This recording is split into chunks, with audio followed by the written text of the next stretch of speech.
مولانا ثناء اللہ صاحب امرتسری کا مقابلہ غلام احمد قادیانی کے علاوہ سید احمد خان کے ساتھ کیے، جس کو انگریزی خوان کہتے ہیں سر سید، سر کا لقب ان کو انگریزوں نے دیا ہے دیوبند کے مقابلہ کرنے پر۔ سید احمد خان نے تفسیر لکھی ہے ترجمہ القرآن، اور اس میں اس نے لکھا ہے کہ حضرت مریم کا بغیر مس بشر کا بچہ ہونا یہ فطرت کے خلاف ہے، نہیں ہو سکتا۔ اور اصل بات یہ تھی کہ یوسف نجار نام کا ایک بدماش تھا، وہ کبھی کبھی حضرت مریم کو چھیڑنے آتا تھا۔ فلا حول ولا قوت الا باللہ۔ اس لیے تفسیر حقانی کے شروع میں ہے، اس وقت کے علماء کا اتفاق ہے سید احمد خان کے کفر پر اتفاق ہے۔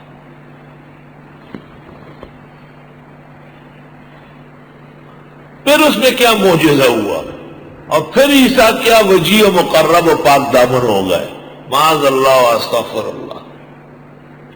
وَإِذْ قَالَتِ الْمَلَائِكَةُ، یاد کرنے کا ہے جب کہنے لگے فرشتے، یا مریم، اے مریم بی بی، ان اللہ اصطفاکی، بے شک اللہ تعالیٰ نے آپ کو چنا ہے۔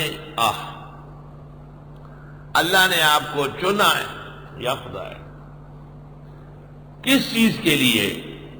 نسوانیت میں، عورتوں میں ایک عورت مریم ہے، وَطَهَّرَكِ، پاک کر دیا ہے تجھے، نہ تجھے حیض آئے، نہ تجھے نفاس کی ضرورت ہو، نہ تجھ سے کوئی مرد مل سکے، وَاصْطَفَاكَ عَلَى نِسَاءِ الْعَالَمِينَ، اور چنا ہے آپ کو کائنات کی عورتوں پر۔ جب تک حضرت خدیجہ نہیں ہے، کائنات کی عورتوں میں افضل النساء مریم ہے، اور اس امت کی بہترین عورت خدیجہ ہے، اور پھر عائشہ ہے، اور اولاد میں فاطمہ ہے۔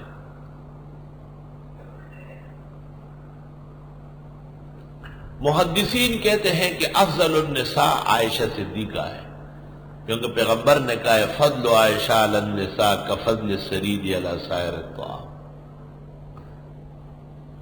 فقہاء کہتے ہیں خدیجہ ہے، اور مفسرین اور صوفیاء کہتے ہیں فاطمہ ہے۔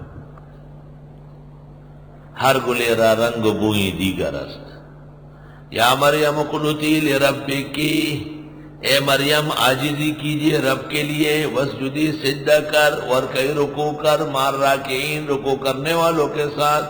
ترتیب مقصود نہیں ہے، واو جمع کے لیے آتا ہے، نہ کہ ترتیب کے لیے، یا یہ کہ ان کے ہاں رکوع نہیں تھا تو خصوصی تنبیہ کی گئی۔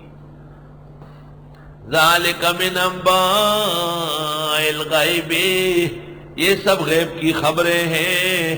انباء جمع ہے نبأن کی، خبر، یہ غیب کی خبریں ہیں، آدم سے لے کر نوح، ابراہیم، آل عمران، حضرت موسیٰ و عیسیٰ و یحییٰ و مریم، یہ تمام علوم کون سے ہیں؟ غیب کے ہیں۔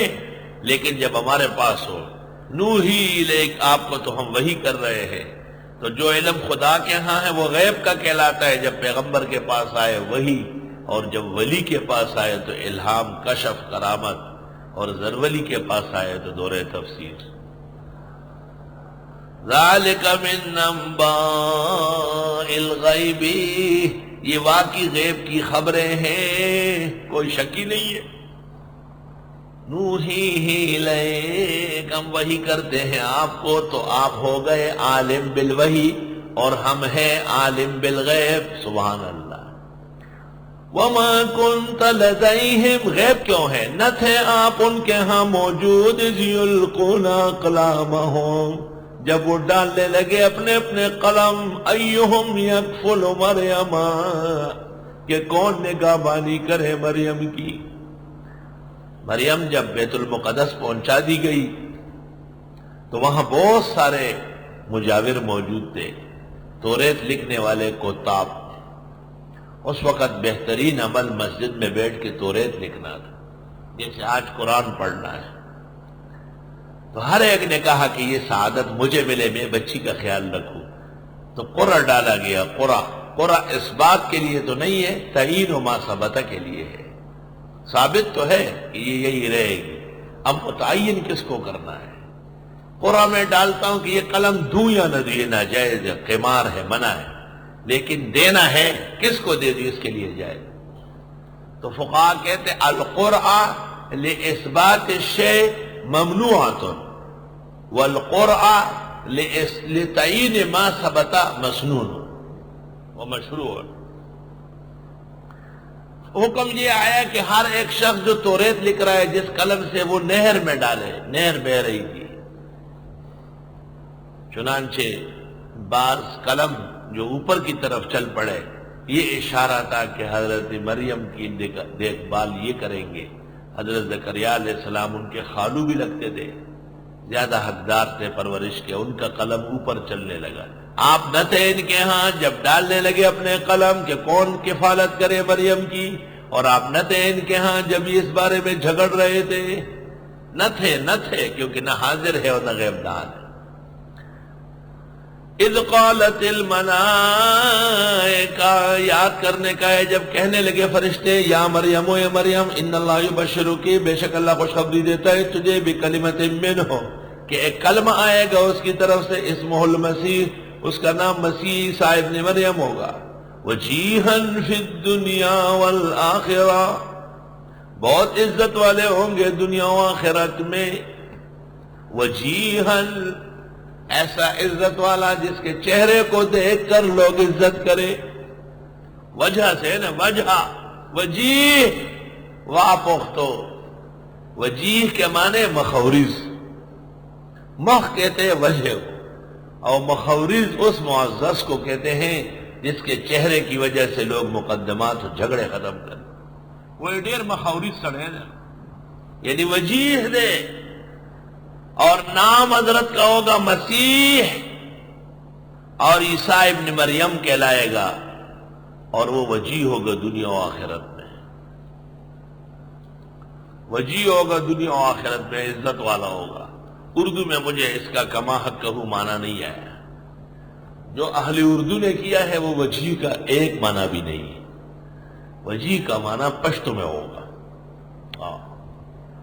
مخورز عام پشتو ہے، کلابٹ سے لے کے غزنی تک اور صوابئی سے لے کے کابل تک ایک ہی پشتو ہے، مخورز۔ یہ مخورز ہوں گے، عزت و شرف والے ہوں گے دنیا و آخرت میں، ومن المقربین، اور بڑے برگزیدہ لوگوں میں سے، وَيُكَلِّمُ النَّاسَ فِي الْمَهْدِ، باتیں کریں گے لوگوں سے پنگوڑے میں، وَكَهْلًا، اور ادھیڑ عمر میں بھی، وَمِنَ الصَّالِحِينَ، اور نیک لوگوں میں سے ہوں گے۔ فرمایا کہ ایک تو پنگوڑے میں بات کریں گے، ابھی پیدا ہوئے اور حضرت مریم اٹھائی ہوئی تھی گود میں، اور لوگ آئے، یہ مریم تم نے کیا کیا ہے، یہ کہاں سے لڑکا ہے، شادی تو ہوئی نہیں، فاشارت الیہ، بی بی نے کہا یہ بچہ ہی کا ہے، قالوا کیف نکلم من کان فی المہد صبیا، قال انی عبد اللہ آتانی الکتاب وجعلنی نبیا وجعلنی مبارکا اینما کنت۔ جلال الدین سیوطی نے لکھا ہے کہ 11 بچے ہیں جو پنگوڑے میں بول چکے ہیں، ان میں جریج بھی ہے بخاری میں۔ قالت رب انا یکون لی ولد، کہنے لگی ہے پروردگار کہاں سے ہوگی میری اولاد، ولم یمسسنی بشر، مجھے چھوا تک نہیں بشر نے۔ دیکھ زکریا کو چاہیے تھا، نہیں ہو رہا تھا، دے دیا، اور مریم کو نہیں چاہیے، زبردستی دیا جا رہا۔ قال کذلک اللہ، فرمائے اسی طرح دے گا اللہ، یخلق ما یشاء، پیدا فرماتے جو چاہے، اذا قضا امرا، جب وہ فیصلہ کرے کسی کام کا، فانما یقول له کن فیکون، بس بے شک وہ کہہ دیتے اس کام سے پس وہ ہو جاتا ہے۔ وَيُعَلِّمُهُ الْكِتَابَ وَالْحِكْمَةَ وَالتَّوْرَاةَ وَالْإِنْجِيلَ، اور سکھا دے گا اس کو اللہ قرآن اور سنت، یعنی توریت اور انجیل۔ یہ معجزہ تھا حضرت عیسیٰ کا کہ اس کو اجمالی طور پر قرآن مجید کا اور سنت نبوی کا پتہ تھا، اور بالتفصیل ان کو توریت و انجیل کا ہے۔ توریت قوانین ہے، انجیل اذکار ہے۔ ورسولا الی بنی اسرائیل، اور یہ پیغمبر ہو گئے بنی اسرائیل کی. سمجھ گئے نا وہ جو اشکال کیا تھا کہ کل کائنات کے پیغمبر عیسیٰ علیہ السلام ہے، تو فرمایا ورسولا الی بنی اسرائیل، بنی اسماعیل کے بھی نہیں. انی قد جئتکم بآیۃ من ربکم، بے شک میں آیا ہوں تمہارے ہاں نشانی لے کر تمہارے رب کے ہاں سے.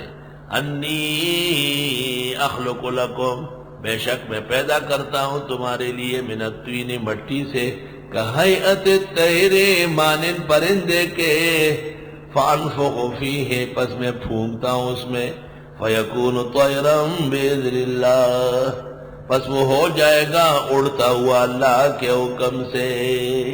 سبحان اللہ.